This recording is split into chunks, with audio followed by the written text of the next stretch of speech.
Aquí no nos están agarrando como en backstage. Ya está en vivo, ¿ok? Y ahora sí, en cuanto empiece el cronómetro.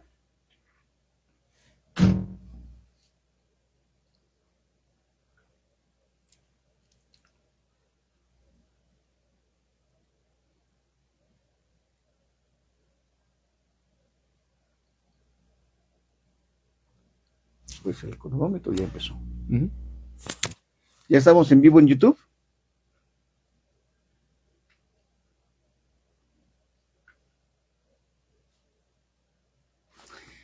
Hola, buenos días, buenas tardes y buenas noches. Su compañero amigo el maestro José Manuel Saucedo. Y este lema o eslogan que utilizo al momento de elaborar mis cápsulas es porque son grabadas, pero hoy, estamos en vivo y en directo, así que son buenas tardes, 15 horas con 47 minutos del miércoles 28 de enero de 2026. En vivo, retomando esta actividad que inicié en el 2020 de los podcasts. Nos pueden ver en YouTube y en Facebook y nos pueden escuchar en Spotify. Hoy retomamos esta actividad y decidí tener como invitado a un amigo, reconocido juez de control en retiro, a quien le doy la bienvenida y mi agradecimiento por estar aquí al maestro Daniel Martín Venegas. Muchas gracias, maestro. Muchas gracias por la invitación. Nos vamos a estar viendo cada semana desde aquí, desde Avenida Paseo de las Palmas, en las lomas de Chapultepec, en la capital del país, en vivo, y evidentemente pues las retransmisiones que hay en mi plataforma de YouTube, Facebook y próximamente en TikTok también. Le damos la bienvenida, como dije, y es una entrevista que abarca diferentes temas: familiar, académico y laboral. Va a ser breve, quizá menos de 30 minutos, pero quiero que conozcamos más del maestro. Maestro, por favor, platícanos de tu formación académica y luego un ratito de tu familia, si es que quieres. Claro, con todo gusto. Pues gracias por estar acá, diría el maestro Saucedo, a los que todos los que lo seguimos más bien sabemos, desde un lugar de la Mancha. Bueno, pues el tema de la formación académica, curioso porque creo que es la primera vez que lo voy a platicar y más en vivo.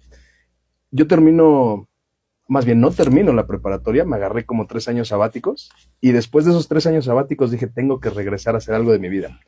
Primero ingreso a estudiar criminología y criminalística, fue la primera carrera que estudié, nunca la interrumpí, esa sí ya me la aventé de corridito, y por ahí de segundo, tercer semestre llevé Derecho Penal, y entonces me gustó Derecho Penal, decidí ingresar a la licenciatura en Derecho en la UNAM, en la Facultad de Derecho, y entonces llevé las 2 carreras de manera paralela, terminé una, terminé la otra, y posteriormente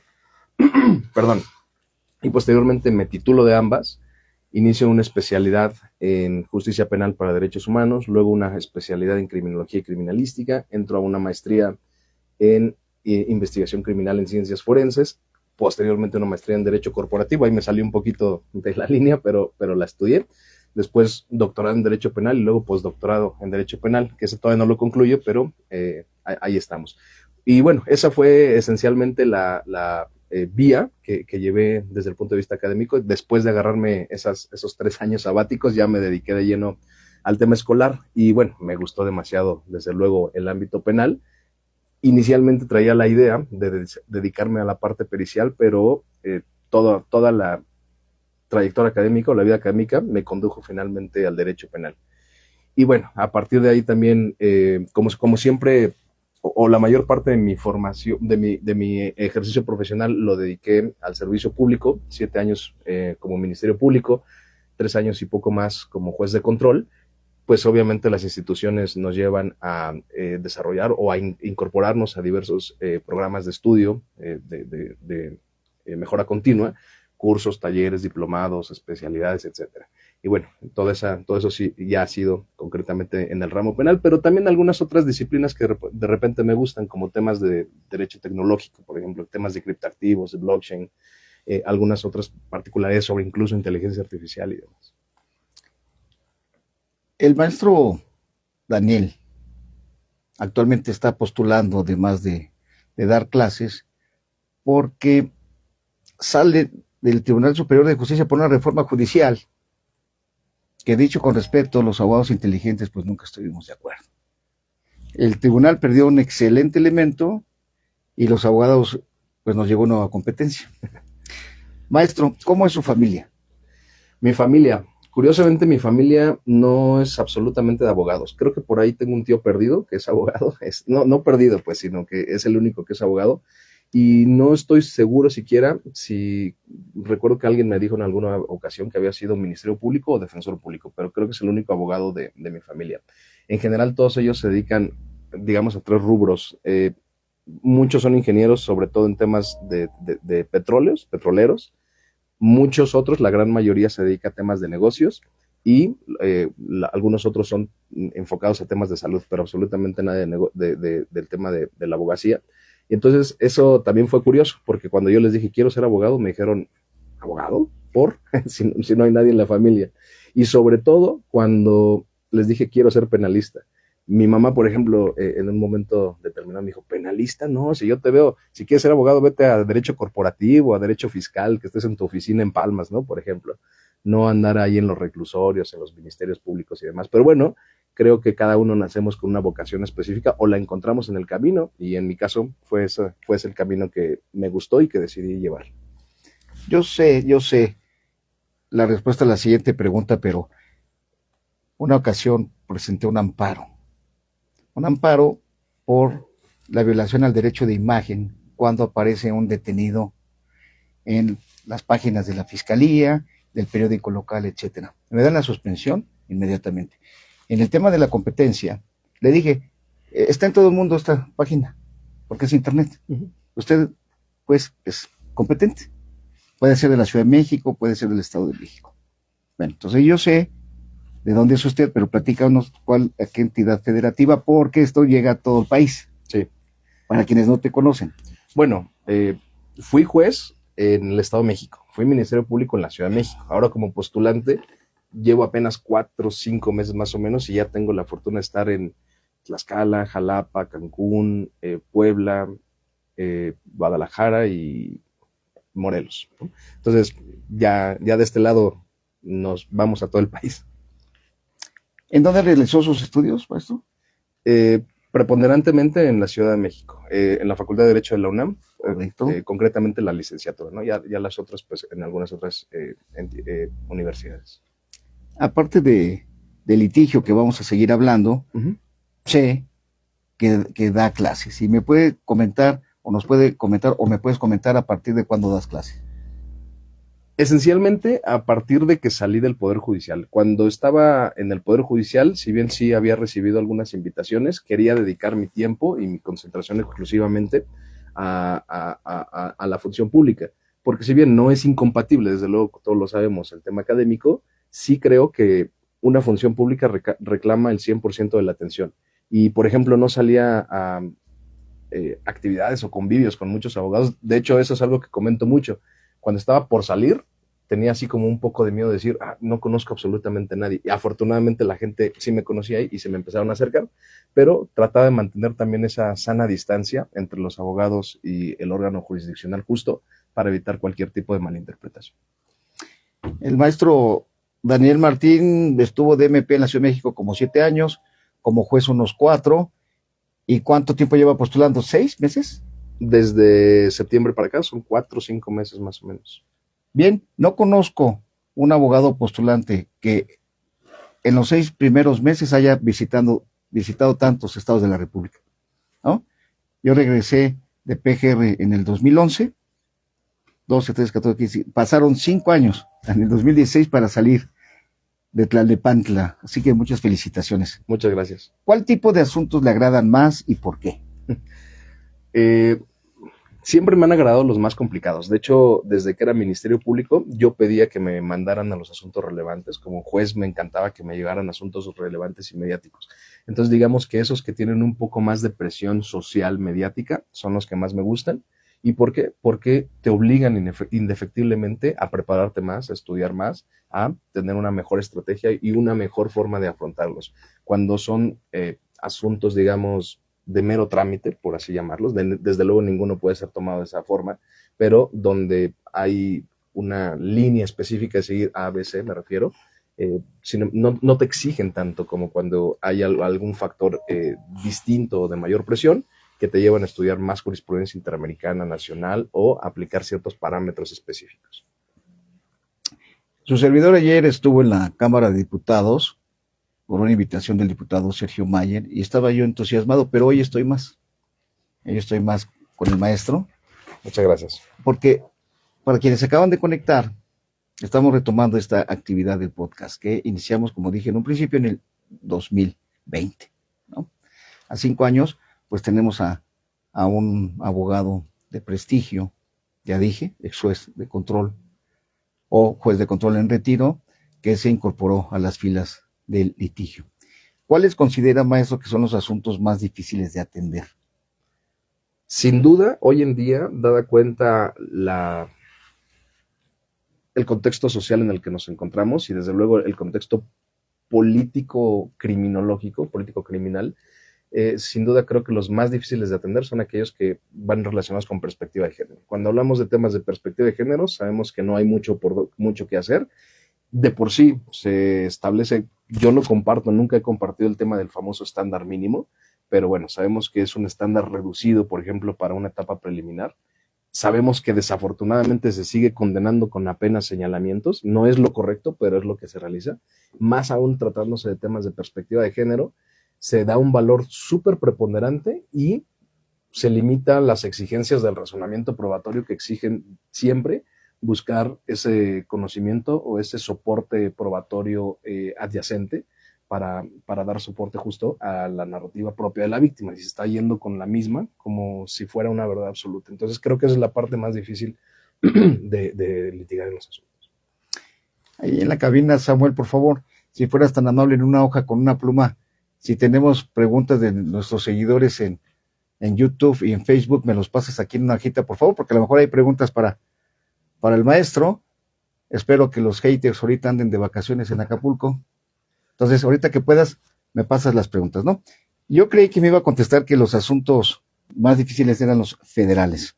Me queda claro lo de violencia familiar, que a veces se te queda con prisión preventiva justificada más que un homicidio. Sí. ¿Y cuál le gustan más, federales o del fuero común? Federales, sin duda. Sí. Y claro, si tienen alguna dificultad, sobre todo cuando son sumamente relevantes y tienen una línea política clara, ¿no? O cuando hablamos de delincuencia organizada, que ya he tenido oportunidad por ahí de tratar alguno de esos temas y desde luego hay algunos otros tipos de cuestiones que hay que tener mucha agudeza y mucha objetividad en trabajar con los mismos, pero sin duda siempre hay que hacerlo de la mejor manera, de la manera más profesional y sobre todo ética y transparente. Creo que ahí versa el no tener algún inconveniente. ¿Considera que el tipo de cliente del asunto federal sea el mismo que del fuero común? En algunas circunstancias, porque he tenido recientemente 2 temas de asuntos federales en los que los clientes sí pareciera, bueno, no guarda una diferencia sustantiva con los temas de delincuencia del fuero común, pero cuando hablamos sobre todo de temas específicos, insisto, por ejemplo, de delincuencia organizada, sí hay un perfil muy distinto de los clientes. ¿Cuál ha sido en esos primeros 6 meses su caso más desafiante y cómo se resolvió? En estos primeros 6 meses, no sé si decirlo desafiante, pero digamos que uno que me está marcando, porque apenas estamos trabajando en el mismo, que dicho sea de paso, tiene algunos tintes pro bono, es en relación a un cateo que se practica en un domicilio específico de la Ciudad de México, donde detienen a los albañiles y los imputan y vinculan por tener drogas en una cantidad mayor a la establecida, ya sabe, multiplicada por 1000 de la tabla del artículo 479. Y eso con un tinte claramente político o mediático, y entonces creo que es muy complicado que esas políticas malsanas de estadísticas, de presión social y de presión mediática influyan para tener a gente que claramente no estaba ahí por una circunstancia delictiva, sino estaba prestando una labor como trabajador de la construcción, lo mantengan preso, no sé cuánto tiempo vaya a suceder. Obviamente estamos trabajando en amparos y demás, pero lo cierto es que lo desafiante es ver cómo con tristeza se está resolviendo cada vez con menor objetividad desde el punto de vista judicial y se está resolviendo cada vez con más miedo, cada vez con menos posibilidades de hacer respetar los derechos humanos y con un enfoque, digamos, más inquisitivo, evidentemente derivado tanto de reforma judicial como de las reformas, considero yo, regresivas que se han estado generando en nuestro país. Imagino la respuesta, pero quiero que nos platique qué opinión le merece la reforma judicial.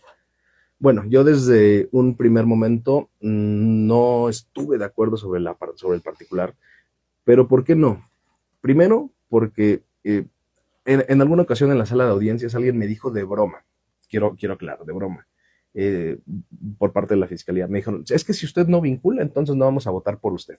Entonces, eso lo dijeron de broma, pero me hizo reflexionar, ¿cuántas ocasiones no será eso lo cierto?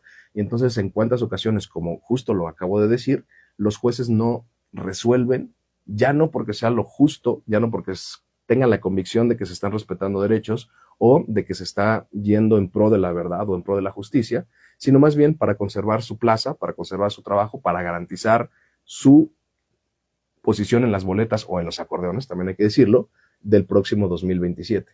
Y entonces se pierde los principios más importantes de la actividad judicial, la independencia, esto es no tener presión sobre lo que se va a decidir, y desde luego también la imparcialidad, porque entonces se está actuando pro Estado, cuando el órgano jurisdiccional por naturaleza es un árbitro y es algo que siempre va a distinguir o que siempre debe alejarse de la fuerza punitiva del Estado o de la fuerza arbitraria del Estado. Gracias.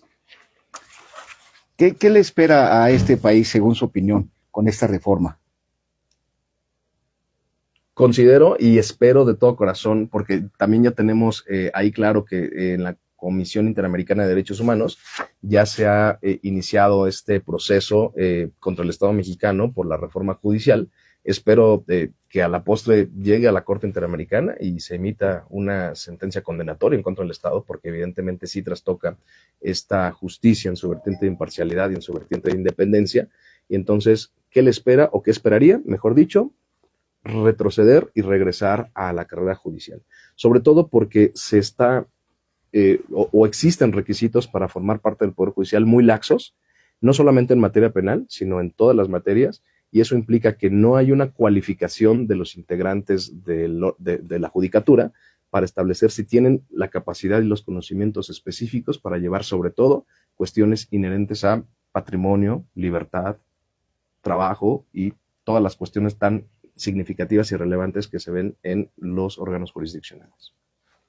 Nos manda saludos Alicia López, Antonio Hidalgo, felicitaciones al invitado, Alexia del Valle, y aquí un seudónimo de Tommy Hillfire. Una pregunta, maestro, sí puede ser la pregunta, por favor, si fueras tan amable, ¿no?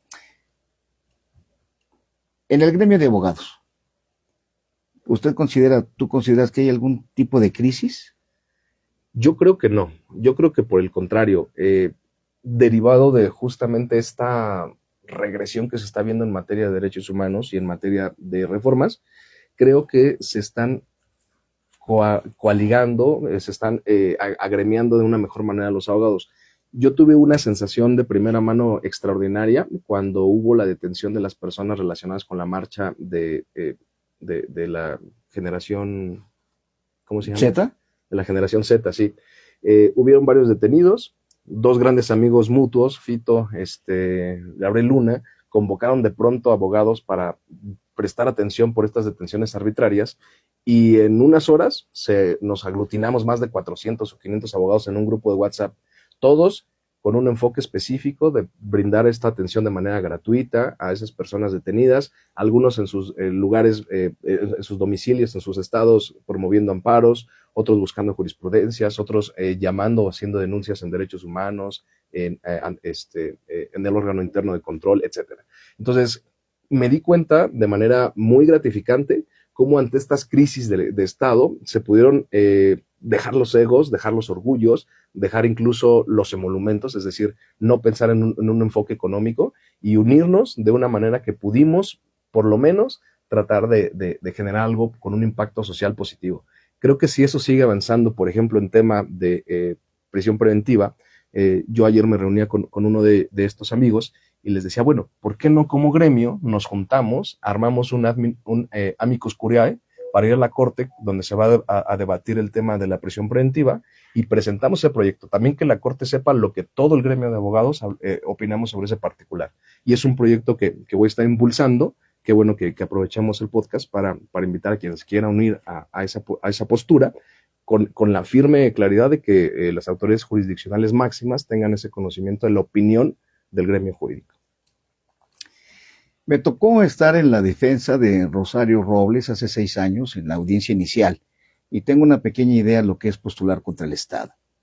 Actualmente acaban de detener al conductor del tren Maya por el descarrilamiento del tren hace unas semanas. ¿Qué opina de ese asunto? No podría opinar porque no estoy muy empapado del mismo, pero lo que sí podría opinar sin duda es que justo se trata de litigar contra el Estado. Litigar contra el Estado es prácticamente imposible porque cuando hablamos de un litigio común, sabemos que la Fiscalía esconde registros, oculta evidencia o genera ciertas obstaculizaciones para hacernos de esta información. Pero sobre todo cuando ya hay un interés político mediático, se vuelve prácticamente imposible y entonces la posibilidad que tiene la defensa para generar prueba se vuelve prácticamente nula. Entonces eso es litigar contra el Estado. Y regresando al ejemplo de las personas detenidas, imagínense que se interpusieron por ahí de 30, 40 amparos por temas de incomunicación y los mismos fueron acordados 3 o 4 días después. ¿Cuándo se había visto una cuestión de esa naturaleza y sobre todo en el Poder Judicial Federal? Entonces, eso es litigar contra el Estado, cuando incluso el Poder Judicial Federal está cooptado y una determinación que se hace por regla general en 5 o 6 horas tarda 3 o 4 días cuando ya ningún efecto tiene. Ahorita me vino a la mente casos de los 80s y 90s, por ejemplo, de la reventa en el Estadio Azteca. Te detenían por extorsión, pero nadie te va a obligar a que le compres un boleto en la reventa o te va a amenazar con hacerte daño. No había extorsión. Era una falta administrativa, pero llegabas hasta el reclusorio por política criminal. ¿Qué opina de esta política criminal nuestra? Más bien parece criminal política, ¿no? Vaya, a ver, de entrada la política criminal, de hecho hay un criterio sobre el particular. La política criminal es una facultad del Poder Legislativo. El Poder Legislativo tiene esa función de generar política a través de la emisión, la promulgación de leyes para verificar cómo se lleva a cabo o cómo se neutralizan los índices criminales y demás. Entonces, la Fiscalía no tendría por qué tener esa postura. La Fiscalía, todas las leyes orgánicas de las fiscalías de los estados y de la federación, búsquenlo y van a hablar o de imparcialidad o de neutralidad, pero siempre goza de esos dos principios, prácticamente de la misma forma que el juez. Y obviamente el juez mucho menos, o sea, es un árbitro claramente imparcial. Entonces, cuando se utiliza la bandera de la política criminal para resolver justicia, no estamos hablando de justicia, sino estamos hablando de prejuicio. Es decir, ya estoy pensando cómo voy a resolver o cómo voy a actuar para cumplir con una estadística. Y la estadística, desde luego, tampoco es justicia bajo ninguna perspectiva. Ayer detuvieron a 2 personas involucradas en la desaparición forzada de tres abogados mexiquenses. Oscar, Anita y su acompañante, porque defendían a cierta persona en el reclusorio Oriente. ¿Qué consejos, maestro, le daría a los pasantes, estudiantes jóvenes, abogados, en la atención de este tipo de asuntos relevantes? Primer consejo, creo que hay que tener mucha objetividad en la forma en la que trabajamos. No hay que prometer algo que sabemos que nunca se puede cumplir al 100%, porque aunque tengamos la mejor estrategia jurídica, siempre va a estar el factor humano del juez que va a resolver a la postre. Entonces, si por captar un cliente dice, yo te voy a sacar y dame 100,000 pesos, 50,000 pesos, y te juro que mañana a ti mismo estás afuera y no cumplen, bueno, pues entonces ahí se generan estos factores de riesgo. Entonces el primer consejo, recomendación, es nunca hay que prometer nada. Lo único que puedes prometer es hacer el mejor trabajo y hacer del conocimiento las capacidades jurídicas que tienes. Número 2, creo que justo para eso sirve también agremiarnos, asociarnos como abogados desde un punto de vista de mantenernos cuidados, saber dónde, cuando tienes un asunto delicado, comunicárselo a tus pares, por lo menos aquellos de confianza, para que se esté monitoreando y se pueda actuar de una manera urgente y diligente cuando sea necesario ese particular. Y desde luego, siempre hay que estarnos preparando, formando la mejor manera. Y aquí voy a retomar algo que he visto de sus publicaciones, maestro. No hay que irnos con lo que dice el maestro, con lo que dice su servidor o cualquier otra persona que sale en redes sociales. Hay que formar un propio criterio a través del estudio y sobre todo a partir de la lectura de resoluciones. La mejor manera de aprender derecho es yendo a audiencias o leyendo determinaciones judiciales. Claro, que sean de calidad, porque desafortunadamente ya he visto algunas recientes, debo aclarar, que ya van careciendo de algún tipo de calidad. El maestro Daniel Martín Venegas inició su canal de TikTok y en unas cuantas semanas llegó a más de 10,000 seguidores y sigue acumulando, porque tiene un estilo personal, ¿sí? Te pone una audiencia y te explica. Te invito a seguirlo. ¿Cuál es su cuenta, maestro? En TikTok soy como danielvenegas.penal y en Facebook como Daniel Venegas solamente, si no mal recuerdo. Bien. Como decía Andrés Manuel, benditas redes sociales. Yo salí de PGR en el 2011, tengo 15 años postulando, una actividad dinámica desde el 2013 en las redes que me han contactado para llevar asuntos. Esto lo digo porque quiero que nos dé información respecto a dónde lo pueden encontrar. Justamente ahí en las redes sociales también he tenido la fortuna de que la gente ve este tipo de publicaciones y nos contactan para alguna asesoría o incluso directamente para llevar los asuntos. Entonces, danielvenegas.penal, Facebook, TikTok e Instagram. ¿Quieres dar algún teléfono o no? Sí, nada más que no me lo sé. Déjeme un segundo. Para quienes se conectaron tarde, el maestro Daniel Martín Venegas es un juez en retiro, juez de control. Su última inscripción fue en Tlalnepantla, ahí tuve el gusto de conocerlo, con resoluciones. ¿Saben qué les digo? Yo siempre sugiero, no sugiero, sino menciono, que un juez, independientemente de la experiencia, de la capacidad, del conocimiento, que la tienen la gran mayoría, aplomo, temple, carácter, que no todos los tienen, ¿no? Allá al fondo, ya te vi, pero este señor sí lo tiene. ¿Cuál es? Muchas gracias. 56 55 70 3482. Antes de despedirme, veo ahí que está mi hijo, José Manuel Saucedo Dorantes, mi hija Melisa Saucedo, quienes les debo este tema de las redes sociales. Sinceramente, hasta se me hace un nudo en la garganta. Ellos han impulsado mucho mi canal de YouTube, que ya tiene 12 o 13 años, el TikTok tiene 5, va a cumplir 6, y en Facebook. Muchas gracias, muchas gracias. Y también invitarlos a que se sigan conectando cada semana en este horario.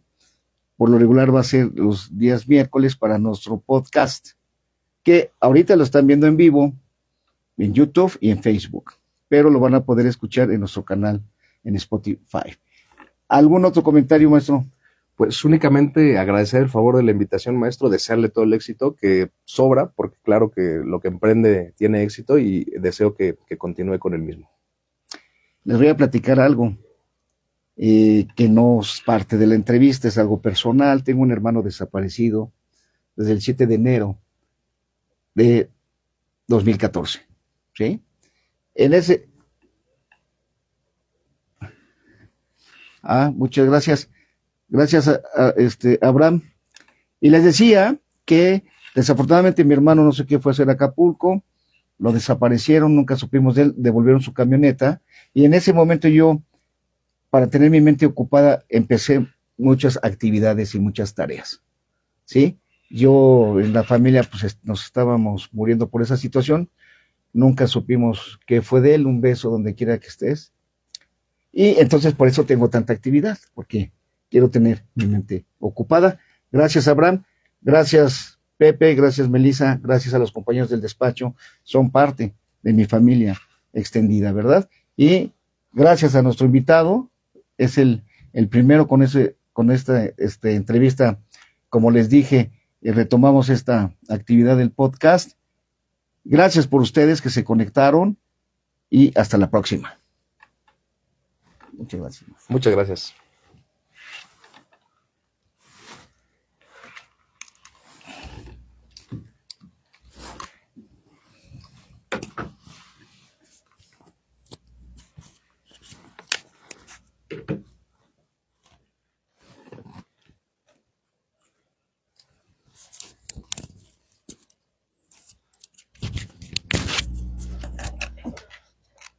Y finaliza este año.